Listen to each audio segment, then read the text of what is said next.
Margot Ravenscroft wiped her hands on her apron and stepped back from the counter.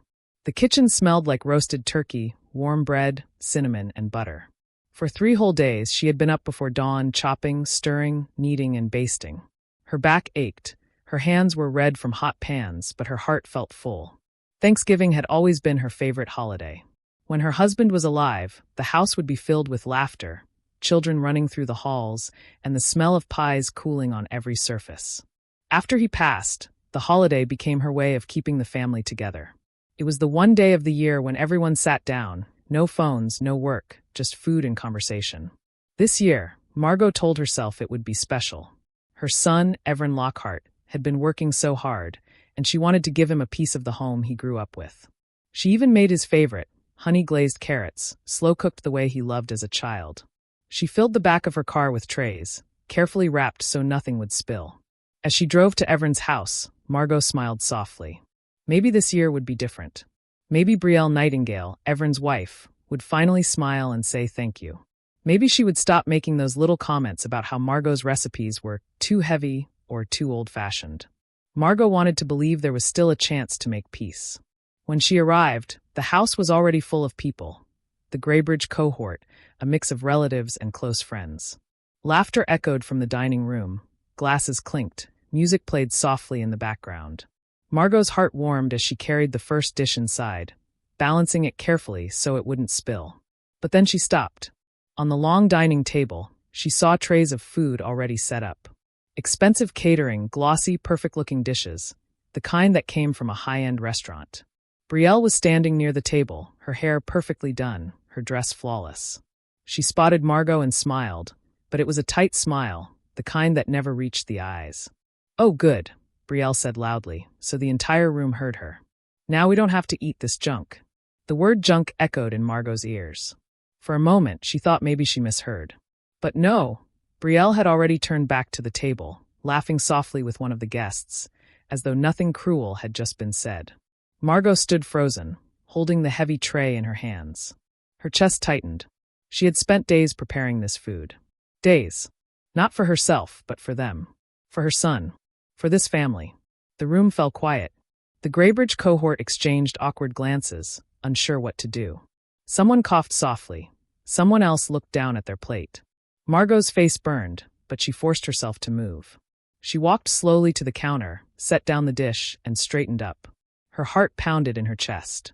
For years, she had swallowed her pride, smiled through Brielle's backhanded compliments, and tried to be the bigger person. She told herself it was for Everin, that keeping the peace was better than starting a fight. But standing there, with everyone watching, something inside her finally broke. She turned, her hands still trembling, but her voice steady. "Since we're sharing truths today," she said, her eyes fixed on Brielle, "why don't I tell everyone what you say about this marriage?" Gasps rippled through the room. Someone dropped a fork. Brielle's smile froze on her face. Everin looked up from where he sat, his brow furrowing. "Mom," he said carefully, but Margot raised a hand. "No," she said softly but firmly. "Not this time." Brielle's face went pale, her fingers tightening around her wine glass. "Margot, don't," she started, but Margot didn't stop. "You told me," Margot said, her voice calm but cold, "that Everin isn't ambitious enough for you. That you sometimes regret marrying him. That you're looking for a way out." The room went silent. Brielle's mouth opened, but no sound came out. The Graybridge cohort sat frozen, all eyes darting between the two women. Everin didn't speak. He didn't move.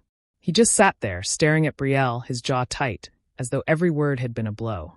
Margot felt tears sting her eyes, but she stood straighter. She had finally said it. After all these years of silence, of biting her tongue, she had let the truth out. And now there was no going back. The Graybridge cohort sat in stunned silence. The sound of the clock on the wall felt louder than the voices that had filled the room moments before.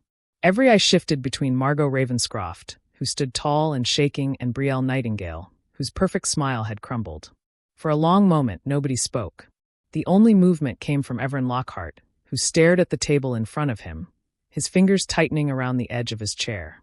Finally, Brielle let out a sharp laugh, the kind that was meant to break tension, but only made it worse. "Really, Margot? You're going to twist a private conversation into this circus?" She waved a hand dismissively at the guests. "Don't listen to her. She's been trying to make me look bad for years. Margot's heart pounded in her chest, but her voice didn't waver. You said those words to me in my own kitchen last summer. Don't you dare call me a liar. Gasps rippled through the cohort again. Some guests shifted uncomfortably, staring at their plates. Others leaned forward, waiting for more. The air was heavy, thick with the smell of roasted turkey and the weight of family secrets being pulled into the light. Betrayal stood quickly, her chair scraping against the wooden floor. Her hands trembled slightly, though she hid them by gripping the back of the chair. This is pathetic, she snapped. Margot has never liked me. She can't stand that Evren chose me. She'll say anything to make me look like the villain. Margot swallowed hard. The years of subtle digs, the quiet humiliations, the endless sacrifices. All of it boiled together into one sharp ache. You don't need my help to look like the villain, Betrayal, she said quietly. A murmur spread through the room. Someone whispered, "Oh my God," while another guest muttered, "She really said that?" Betrayal's eyes darted around the table, desperate to regain control. She reached for Evren's arm, her voice softening suddenly, switching tones as quickly as flipping a switch. Evren, darling, you know this isn't true. Tell them. Tell your mother she's making this up. But Evren didn't move. He didn't look at her. His eyes stayed locked on the table, his jaw clenched so tight a muscle twitched in his cheek. The silence from him was louder than any words could have been. Margot's breath caught. For years she had watched her son keep quiet, smoothing things over, letting Betrayal's sharpness slide past him. But now he wasn't smoothing anything. He was letting the weight of her words hang heavy in the room. Evren, Betrayal whispered again, this time with a touch of panic. Say something. Still nothing. The Greybridge cohort shifted uncomfortably. Some tried to sip their drinks, others avoided eye contact, but everyone's ears were tuned to every single word, every sound, every silence.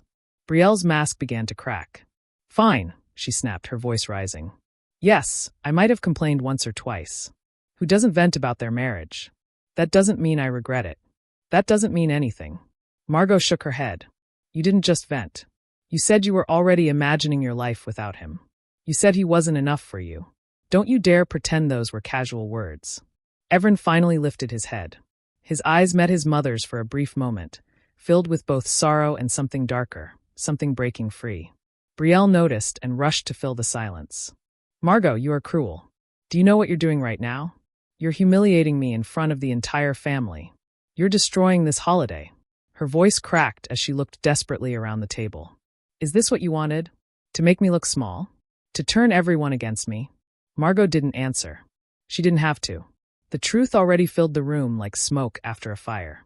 Betrayal's eyes shone with angry tears as she turned back to Evren.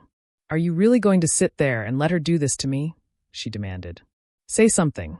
Defend me. The cohort held their breath. Forks lay forgotten on plates. Glasses stood untouched. The room was no longer filled with the warmth of a family meal, but with the cold crackle of a storm about to break. Evren slowly pushed his chair back and rose to his feet. The sound of the chair legs scraping against the floor made Betrayal flinch.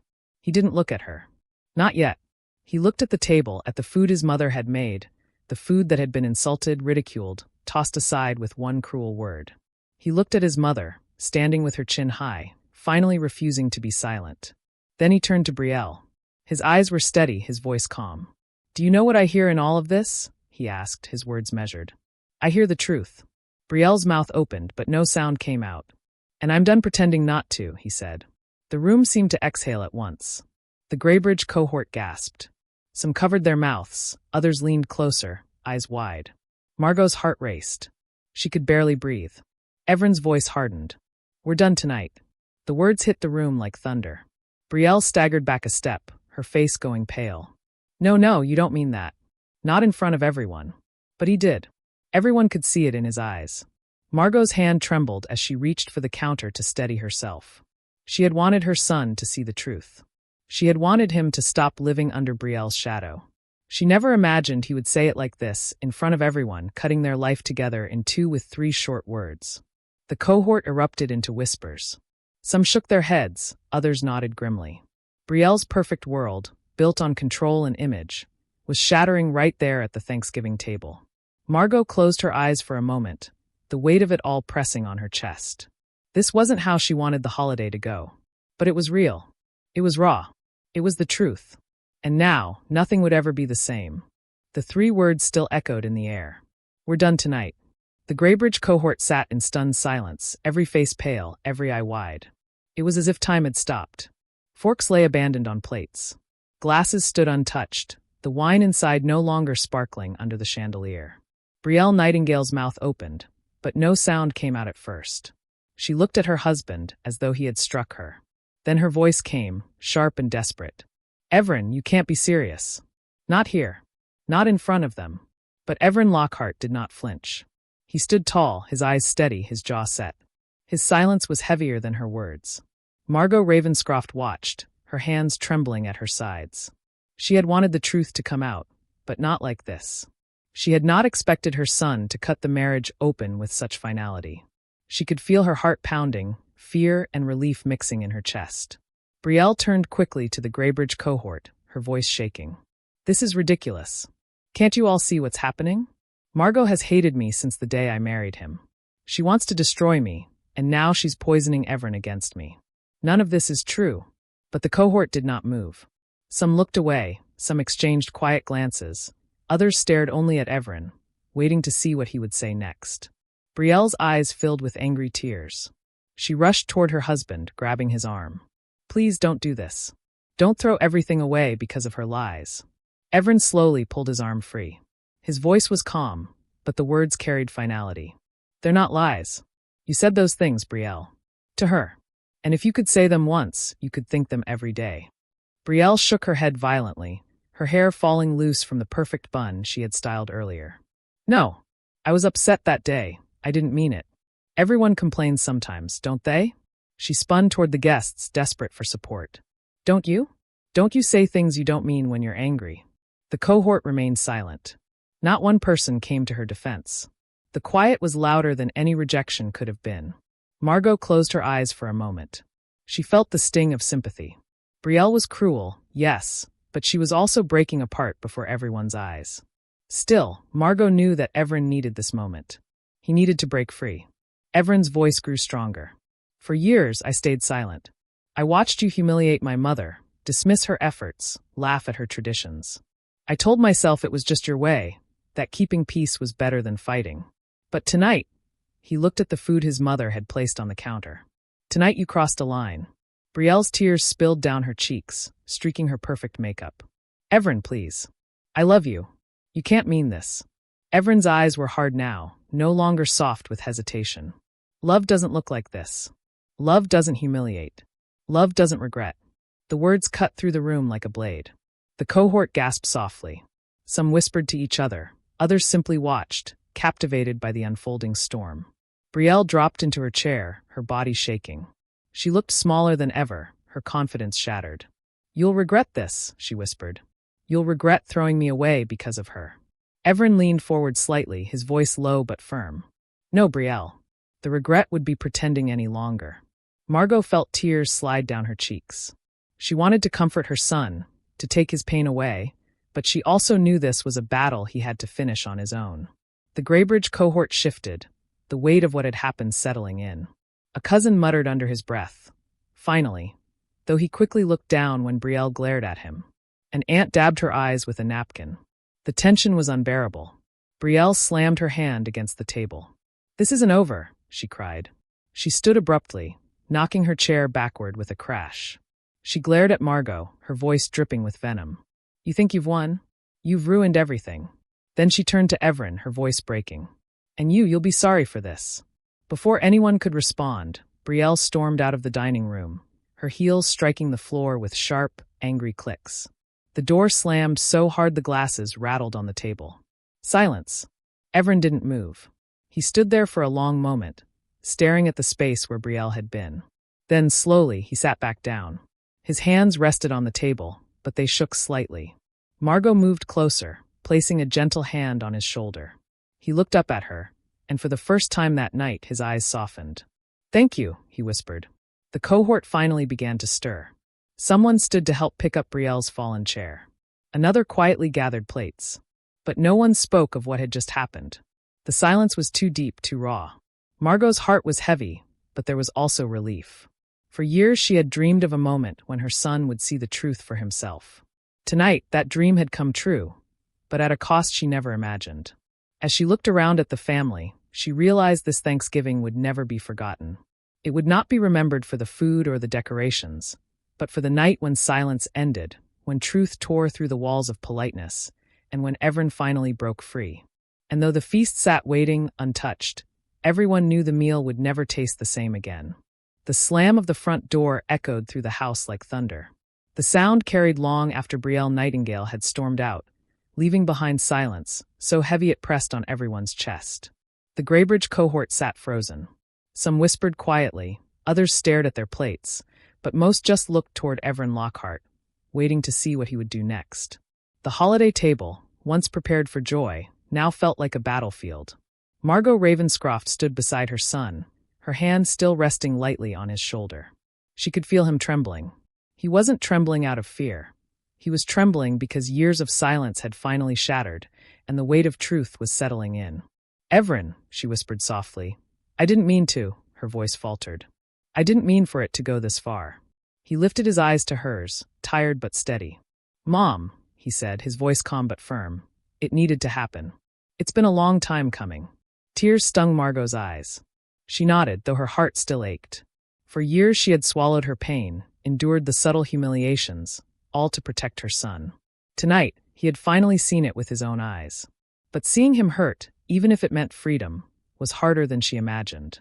The cohort began to move slowly, as if waking from a dream. One aunt rose and carefully set Brielle's fallen chair upright. A cousin picked up a napkin from the floor. Another relative cleared their throat and said quietly, "Well, the food's getting cold." The words, simple as they were, seemed to break the spell. Everyone looked toward the counter, where Margot's dishes still sat, warm casseroles, pies, and the golden turkey she had tended with care. For the first time that evening, the food wasn't ignored or ridiculed. It was seen. Evren stood, walked to the counter, and picked up one of his mother's dishes, the honey-glazed carrots he had loved as a child. He carried them back to the table, set them in the center, and looked at the guests. "This is the food I grew up with," he said quietly. "The food that means home." The cohort exchanged glances. Then one by one, they began to nod. Plates were passed, spoons lifted, and soon Margot's food was being served all around the table. The room, moments earlier filled with tension, now carried the soft clatter of forks and the hum of voices again. Margot watched in disbelief. For years, her dishes had been dismissed by Brielle, always replaced by takeout or catering. Now, her recipes were at the heart of the table. Her eyes blurred with tears as she saw relatives tasting her cooking, some smiling, some murmuring softly, "This is delicious." A cousin raised a glass. "To Margot," he said, "for keeping this family together, even when it wasn't easy." The cohort raised their glasses. "To Margot," they echoed. Her heart swelled. She hadn't wanted recognition, not really. All she wanted was to belong, to see her son stand beside her. Tonight, she finally felt it. Evren sat down beside her, his plate full of her food. He ate quietly at first, then leaned closer. "Mom," he whispered, "I'm sorry I didn't see it sooner. I should have defended you years ago." Margot shook her head gently. "You saw it when you were ready. That's enough." He gave a small, tired smile. "I don't know what tomorrow looks like, but I know I'm not living a lie anymore." Her chest tightened with pride. She reached out, squeezing his hand. "Whatever tomorrow brings, we'll face it together." The cohort slowly relaxed. Conversation returned to the table, soft at first, then stronger. Laughter began to rise again, though it carried a different tone now, less shallow, more real. The feast turned into something more than just a meal. It became a symbol of truth, of family, of a new beginning. Margot looked around, her heart heavy but full. She knew things would be hard for Evren in the days to come. Divorce, decisions, the pain of letting go. But tonight she saw a glimpse of hope. Tonight, her son had chosen truth over appearances. And tonight, for the first time in years, she felt like her home-cooked food wasn't just filling plates, it was mending hearts. As the night drew on, the Greybridge cohort lingered longer than usual. Nobody rushed to leave. The table stayed full, the dishes slowly emptied, and the warmth of family filled the house again. When the last guest finally left, the house was quiet once more. Evren helped his mother carry dishes into the kitchen. As they washed them together, side by side, he whispered again, almost to himself, "We're done tonight." But this time, the words didn't feel heavy or sharp. They felt like freedom. Margot smiled softly, placing a clean dish on the counter. She slipped her arm around her son and pulled him into a hug. "Then it's the start of something better," she said. And in that quiet kitchen, with the smell of turkey and pies still lingering, both mother and son knew that Thanksgiving would never be the same again. It would no longer be remembered as the night everything fell apart, but as the night everything finally began.